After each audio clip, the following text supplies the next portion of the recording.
Hello guys, welcome to my channel. मैं आज एक न्यू वीडियो के साथ जिसमें कि मैं आपको एक दूसरा पार्ट पढ़ाने जा रही हूँ। और पहले पार्ट में मैंने आपको बताया था कि ये दो बच्चे अपनी माँ को कैसे खुश करते हैं। तो आप अगर नहीं देखे हैं तो प्लीज़ मेरे चैनल पर जाकर इस कहानी को पढ़ लीजिएगा। हाँ, मैंने इसमें क्वेश्चन नहीं पूछे थे, लेकिन मैं इस दूसरी कहानी में क्वेश्चन ज़रूर पूछूँगी आप लोग से, और आप लोग इसका आंसर कमेंट सेक्शन में ज़रूर दीजिएगा। आइए।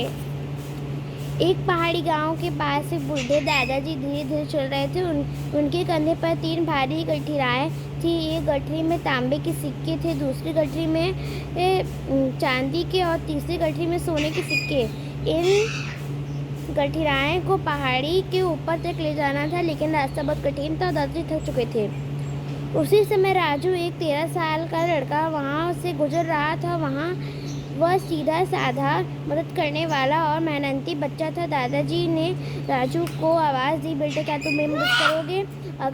अगर तुम मेरी तांबे की गठरी पहाड़ के ऊपर तक पहुँचा दोगे तो मैं तुम्हें उसमें से 5 तांबे के सिक्के दूंगा। राजू मुस्कुराया और बोला, अवश्य दादाजी, मुझे मदद करना अच्छा लगता है।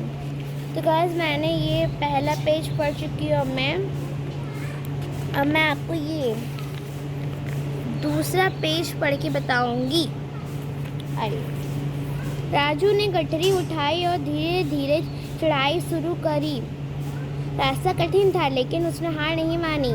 जब वह ऊपर पहुंचा तो बैठकर दादाजी का इंतजार करने लगा। कुछ देर बाद दादाजी भी ऊपर पहुंचे और उन्होंने वादा निभाते हुए राजू को 5 तांबे के सिक्के दिए। फिर उन्होंने कहा, अगर तुम मेरी दूसरी गठरी जो चांदी की है अगली पहाड़ी तक पहुंचा दोगे तो मैं तुम्हें 5 तांबे और 5 चांदी के सिक्के दूंगा। राजू खुश हो गया। उसे आज पहली बार इतने सिक्के मिल रहे थे। वह फिर से गठरी लेकर चढ़ गया और चढ़ाई पूरी कर ली। जैसे ही दादाजी आए, उन्होंने फिर अपना वादा निभाया और राजू को 5 तांबे और 5 चांदी के सिक्के दिए। अब बारी थी सोने की गठरी की। दादाजी ने मुस्कुराकर कहा, राजू बेटा, अब अगर तुम यह सोने की गठरी अगली पहाड़ी तक पहुंचा दो तो मैं तुम्हें 5 तांबे के, 5 चांदी के और 5 सोने के सिक्के दूंगा। राजू की आंखों चमक उठी। सोने के सिक्के? उसने पहले कभी सोना छुआ भी नहीं था। वह तुरंत तीनों गठरियाँ उठाकर चढ़ पड़ा, लेकिन चढ़ते चढ़ते उसका मन बदलने लगा। दादाजी तो धीरे धीरे चल रहे हैं। राजू सोचने लगा, अगर मैं तीनों गठरियाँ लेकर किसी जगह छिप जाऊं तो मुझे बहुत सारे सिक्के मिल जाएंगे और दादाजी तो मुझे पहचानते भी नहीं। अब राजू के मन में लालच आ गया। वह एक सुनसान जगह पर गया और सोने की गठरी खोली, लेकिन जैसे ही उसने गठरी खोली, उसमें से ऊपर एक चिट्ठी रखी हुई मिली। गाइस, मैंने ये कहानी में पढ़ चुकी हूँ। अब मैं आपको तीसरी पेज सुनाने जा रही हूँ। बहुत गर्मी है गाइस। चलिए। राजू ने वह चिट्ठी पढ़ी। उसमें लिखा था, जिस व्यक्ति का धन तुम चुरा रहे हो वह इस राज्य का राजा है। मैं अवश्य राजा हूँ और आज मैं ईमानदारी बच्चों की परीक्षा ले रहा था। जो भी बच्चा तीनों गठरियाँ ईमानदारी से ऊपर पहुँचाता उसे मैं अपना सैनिक बनाता और उसे एक बड़ी जिम्मेदारी देता। लेकिन अब तुमने मेरे साथ धोखा किया है। मैंने सैनिक हर जगह तुम्हें देख रहे हैं। अब तुम पर राजकेश के चुनाने का आरोप लगेगा। राजू वह पढ़कर बहुत डर गया। उसके हाथ कांपने लगे, आंखों से आंसू आ गया।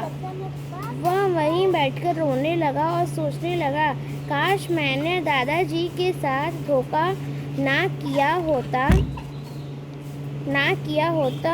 अब मुझे दंड मिलेगा। अगर मैं ईमानदारी रहता तो आज मेरे पास सिक्के भी होते और राज की सेना में नौकरी भी।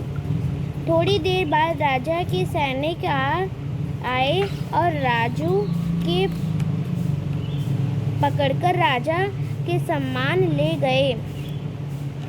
लेकिन राजा ने उसकी आंखों में पछतावा देखा और कहा, राजू, मैं तुम्हें क्षमा कर रहा हूँ क्योंकि तुमने अपनी गलती मान ली है। लेकिन याद रखना, ईमानदारी से बड़ा कोई धन नहीं होता। अब जाओ और आगे से हमेशा सही रास्ते पर चलो। राजू ने राजा को धन्यवाद दिया और वादा किया कि अब वह कभी गलती नहीं करेगा। गाइस, तो मैंने आपको सुना दिया है तीसरा पेज भी। अब मैं आप लोग से कुछ क्वेश्चन पूछूंगी, ठीक है।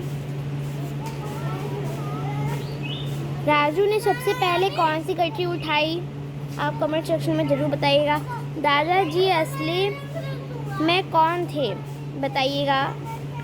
दादाजी ने राजू को पहली बार तांबे के कितने सिक्के दिए? बताइएगा कमेंट सेक्शन में। राजा ने राजू को क्षमा क्यों किया?